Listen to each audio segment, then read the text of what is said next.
నమస్తే, తెలుగు రాజ్యంకి స్వాగతం. నేను మీ సంధ్య. జనసేన ఎమ్మెల్సీ నాగబాబు గారికి ఎచ్చెర్లకు సంబంధించిన బాధ్యతల్ని అప్పగించబోతున్నారు అని తెలుస్తోంది. ఎచ్చెర్ల బాధ్యతలు అప్పగించడానికి ప్రధాన కారణం ఏంటి? మరి అంటే ఏ ప్రాథమిక అంచనాలు ఒక్కొక్క దానికి సంబంధించి ఏదో ఒకటి ముడిపెట్టి ఉంటుంది కాబట్టి దీని వెనుక ఏంటి కథ అన్న విషయాన్ని తెలుసుకునే ప్రయత్నం చేద్దాం. చరిత్రకారుడు, రాజకీయ విశ్లేషకుడు శిలాగడ్డ శ్రీకాంత్ గారు మనతో ఉన్నారు. ఆయన మాట్లాడాలి. శ్రీకాంత్ గారు నమస్తే అండి. నమస్కారం సంధ్య గారు. Almost all MLC next minister అవుతారు అంటూ ఎక్స్పెక్ట్ చేస్తున్న తరుణంలో మరి ఎచ్చెర్ల బాధ్యతలు అప్పగించారు ఏంటి? ఎచ్చెర్ల నియోజకవర్గంలో ఇక నుంచి ఎమ్మెల్సీ నాగబాబు గారికి ప్రోటోకాల్ వర్తిస్తుందన్న విషయం అయితే వెలుపలికి వచ్చింది. అధికారికంగా ఉత్తర్వులు జారీ చేశారు. అక్కడేంటంటే శ్రీకాకుళం జిల్లాలో ఎచ్చెర్ల నియోజకవర్గానికి సంబంధించి అట్లాగే జిల్లాకు సంబంధించినటువంటి ఏ కార్యక్రమం జరిగినా నాగబాబు గారికి ప్రోటోకాల్ వర్తిస్తుంది. కలెక్టర్ మొదలుకొని అందరూ కూడా ఏంటంటే ఆ ప్రోటోకాల్ని అనుసరించి తీరాలనేటటువంటి అధికారిక ఉత్తర్వులు అయితే వెలువడ్డాయి. ఎమ్మెల్సీ ఏదైనా కాన్షియన్సీని చూస్ చేసుకుని వెళ్ళి ఆ కాన్షియన్సీ త్రూ తన అభివృద్ధి కార్యక్రమాలు కావచ్చు, రాజకీయంగా తన ప్రయాణాన్ని కావచ్చు చేయొచ్చు. అది ఇప్పుడు ఎచ్చెర్ల తీసుకొచ్చారు. శ్రీకాకుళం జిల్లా ఎచ్చెర్లని ఎంచుకోవడానికి ప్రధాన కారణంగా కనిపిస్తున్నటువంటి అంశం ఏంటంటే అక్కడ పవన్ కళ్యాణ్ గారి సొంత సామాజిక వర్గం చాలా బలమైనటువంటి శక్తి. 74-75 వేల పైచిలుకు ఓటర్లు ఉన్నారు, ఓటర్లే. అక్కడ దానిని ప్రధానంగా తీసుకున్నారు. తీసుకున్న తర్వాత ఏమైందంటే మీకు 2009 వరకు Etcherla SC reserved constituency Kondru Muralimohan గారు వీళ్ళు చేశారు, కాంగ్రెస్లో మంత్రిగా కూడా చేశారు కదా. జనరల్ అయిన తర్వాత మీకు 2009 నాటికి ఉణుకూరు అని ఒక నియోజకవర్గం ఉండేది. ఆ ఉణుకూరు రద్దయింది. పాలకొండ ఎస్టీ అనమాట. పాలకొండ ఎస్టీగా ఉండి ఉణుకూరు అనే నియోజకవర్గం ఉండటంతో పాలకొండకు చెందినటువంటి మన పాలవలస కుటుంబం కావచ్చు, రాజశేఖరం గారు అంటారు ఆ కుటుంబం కావచ్చు, తర్వాత ముదిలి బాబు పరాంకుశన్ నాయుడు గారు ఆయన కావచ్చు, కిమిడి కళా వెంకటరావు గారు కావచ్చు, వీళ్ళందరూ ఉణుకూరు నుంచి పోటీ చేసి గెలిచేవారు. వీళ్ళందరూ పాలకొండకు చెందినటువంటి వాళ్ళు అయినప్పటికీ, పాలకొండలో వీళ్ళ నివాసం ఉన్నప్పటికీ వీళ్ళు ఉణుకూరు నుంచి పోటీ చేశాడు. ఉణుకూరు రద్దయింది 2009. రద్దయిన తర్వాత శ్రీకాకుళం జిల్లాలో మీకు ఏ నియోజకవర్గం నుంచి పోటీ చేయాలి అని అనుకున్నప్పుడు ఎచ్చెర్ల జనరల్ అయ్యేటప్పటికి ఎచ్చెర్లకు వచ్చింది. ఓకే, ఈ ఉమ్మడి శ్రీకాకుళం జిల్లాను ఒకసారి మనం పరికించి చూస్తే మీకు ఇక్కడ ఇచ్చాపురం, ఆమ్దాల వలస, టెక్కలి ఇవన్నీ ఏంటంటే కాళింగుల యొక్క తీవ్రత ఎక్కువ అండి. పాలకొండ ఎస్టీ, రాజాం ఎస్సీ, పాతపట్నం, ఎచ్చెర్ల ఇవన్నీ కాపుల తీవ్రత ఎక్కువ. మిగతా నియోజకవర్గాలలో నరసన్నపేట ఇవన్నీ పులినాటి వెలమల ఆధిపత్యం కనిపిస్తుంది. ఇట్లాంటి ఒక జిల్లా అన్నమాట.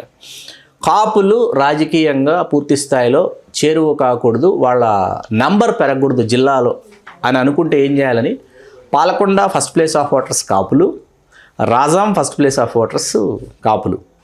పాలకొండని ఎస్టీలో చేర్చారు, రాజాంని ఎస్సీలో పెట్టేశారు. ఓకే, పెట్టేటప్పటికి నంబర్ వైజ్ మీకు తగ్గిపోతుంది.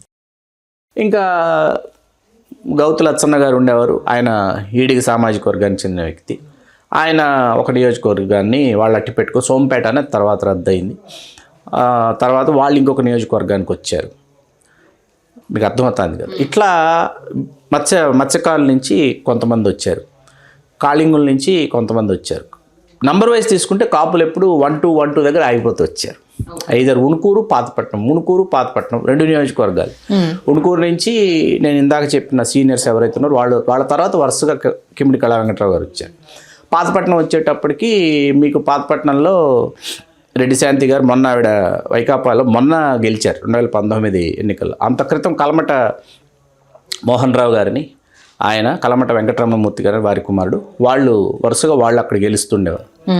మీకు ఎన్టీఆర్ టీడీపీ ఒకే ఒక్కసారి గెలిచింది 96 ఎన్నికల్లో లక్ష్మీపార్వతి గారు పాతపట్నంలోనే. ఓకే, ఇట్లాంటి ఒక విచిత్రమైనటువంటి జిల్లా అన్నమాట. చాలా పెద్ద కథ ఉంది, చాలా నేపథ్యం, చాలా తక్కువ మాట. అదే అంటున్నా, అంటే సంబంధం లేకుండా చేంజ్ ఓవర్స్ అయినా అసలు మార్పులైనా అవును చాలా విచిత్రంగా ఉన్నాయి.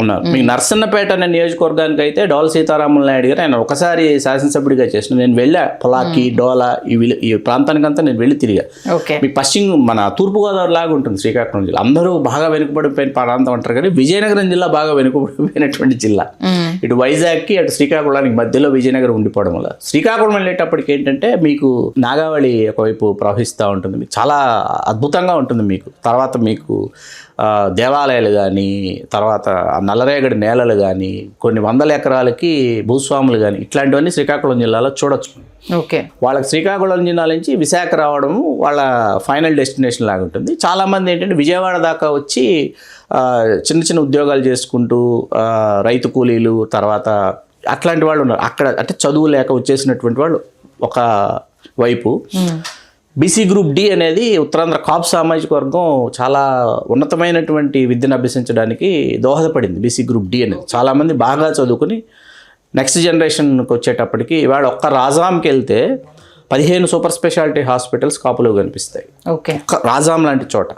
అంటే విద్య వైపు బాగా ప్రయాణం చేశారు. ఎంటర్ప్రీన్యూర్స్ వచ్చారు అక్కడి నుంచి, బెంగళూరుకి వెళ్ళారు, సాఫ్ట్వేర్ కంపెనీలు నెలకొల్పారు, చిప్ డిజైనింగ్ కంపెనీలోకి వచ్చారు. ఆ సంపదను మళ్ళీ తీసుకొచ్చి సొంత జిల్లాలో చారిటబుల్ ట్రస్టుల్ని తల్లి పేరుతో తండ్రి పేరుతో నెలకొల్పి అక్కడ ఉన్నటువంటి అన్ని సామాజిక వర్గాల్లో వెనుకబడి ఉన్నటువంటి లోలుగు ఇట్లాంటి గ్రామాలు ఉంటాయి. అక్కడ అన్ని సామాజిక వర్గాల్లో వెనుకబడినటువంటి విద్యార్థుల్ని ముందుకు తీసుకొచ్చి వాళ్ళలో బాగా చదువుతున్న వాళ్ళని గుర్తించి వాళ్ళకి స్కాలర్షిప్లు ఇచ్చి ఒక అద్భుతమైనటువంటి సామాజిక సాంస్కృతిక విప్లవం ఇవాళ ఉమ్మడి శ్రీకాకుళం జిల్లాలో మనకు కనిపిస్తుంది. అక్కడ ఎచ్చెర్ల ప్రధానంగా 2009లో మీసాల నీలకంఠ నాయుడు గారిని అంత క్రితం కాంగ్రెస్లో వరుసగా ఆయన 3 సార్లు ఓడిపోయారు విజయనగరం జిల్లాలో. ఆయన వరుసగా ఓడిపోతున్నాను, ఈసారి నేను ఎక్కడో గెలిచే నియోజకవర్గంలో ఏంటంటే రాజశేఖర రెడ్డి గారు తీసుకొచ్చి ఆయన్ని ఎచ్చెర్ల జనరల్ కదా ఏమవుతుంది చూద్దాం ఈసారి అని వేశారు. ఆయన గెలిచారు ఒకసారి పాపం. ఓకే. మీసాల నీలకంఠ నాయుడు. సరే ఆయన గెలిచిన తర్వాత 2014కి వచ్చేటప్పటికి కిమిడి కళా వెంకటరావు గారు ఆయన గెలుపొందారు. హెచ్ఎల్ నుంచి ఆయన ఉణుకూరు రద్దు అయిపోయింది కదా, హెచ్ఎల్ అంతా నియోజకవర్గంగా మార్చుకుని ఆయన వచ్చారు. 2019కి వచ్చేటప్పటికి 2014 ఎన్నికల్లో కిమిడి కళా వెంకటరావు గారు ఇక్కడి నుంచి గెలిచారు. గెలిచిన తర్వాత ఆ నియోజకవర్గం ఆయన కొనసాగించుకుంటూ వచ్చి ఆయన చేతిలో వైకాపా అభ్యర్థి గొర్లె కిరణ్ కుమార్ గారు ఓడిపోయారు. ఓకే. 2019 ఎన్నికల్లో గొర్లె కిరణ్ కుమార్ గారు కిమిడి కళా వెంకటరావు గారిని ఓడించారు. గొర్లె కిరణ్ కుమార్ అంటే ఉత్తరాంధ్ర రాజకీయాల్ని శాసించినటువంటి ఒకానొక దిగ్గజ నేత ఎవరైతే ఉన్నారో గొర్లె శ్రీరాములు నాయుడు గారు అంటారు. ఆయన సోదరుడు కుమారుడు అనమాట. ఆయనది జీవో అంటే గొర్లె ఆర్డర్, గవర్నమెంట్ ఆర్డర్ కాదు, జీవో అంటే గొర్లె ఆర్డర్.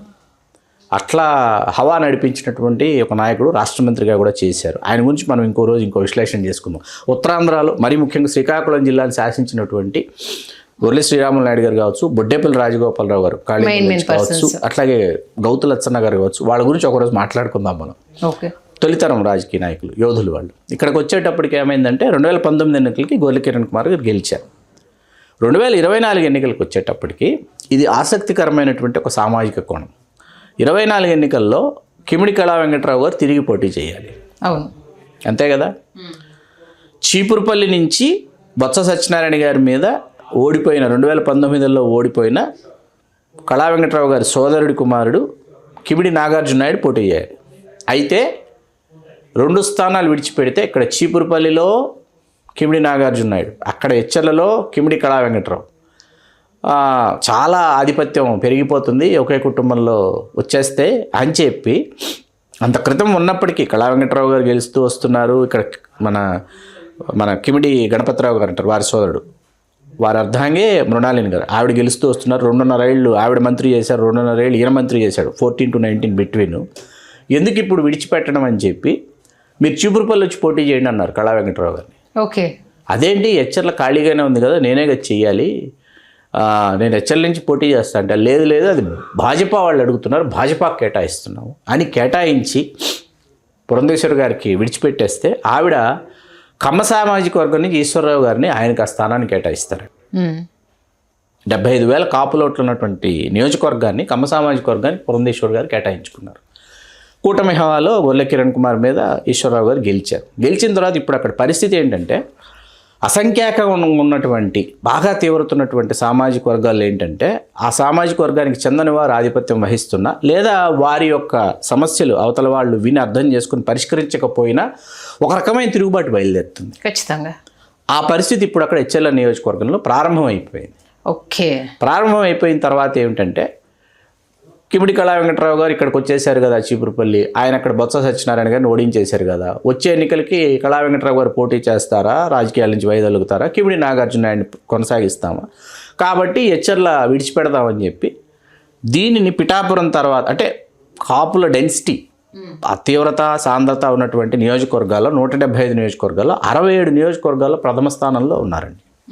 67 స్థానాలు ఏంటంటే బాగా తీవ్రత ఉన్నటువంటి నియోజకవర్గాలను తీసుకుంటే టాప్ 10లో హెచ్ఎల్ వస్తుంది. పిఠాపురంతో పాటు టాప్ 10లోకి వస్తుంది హెచ్ఎల్.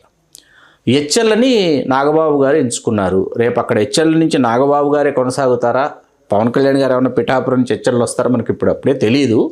కాకపోతే ప్రస్తుతానికైతే ప్రోటోకాల్ వర్తిస్తుంది. యాజ్ ఎమ్మెల్సీ ఏదైనా కాన్స్టిట్యున్సీ చూస్ చేసుకుంటే అక్కడ ప్రోటోకాల్ వర్తిస్తుంది అన్న దీనిలోకి నాగబాబు గారిని తీసుకొస్తే ఇప్పుడు నాగబాబు గారు ఇప్పుడు అక్కడ ఒక పవర్ సెంటర్ అవుతారు, ఖచ్చితంగా అవుతారు ఒక పవర్ సెంటర్. మొత్తానికి దూరదృష్టితోటే హెచ్ఎర్ల అనేది మాత్రం ఫిక్స్ అయింది ఎంచుకున్నారు.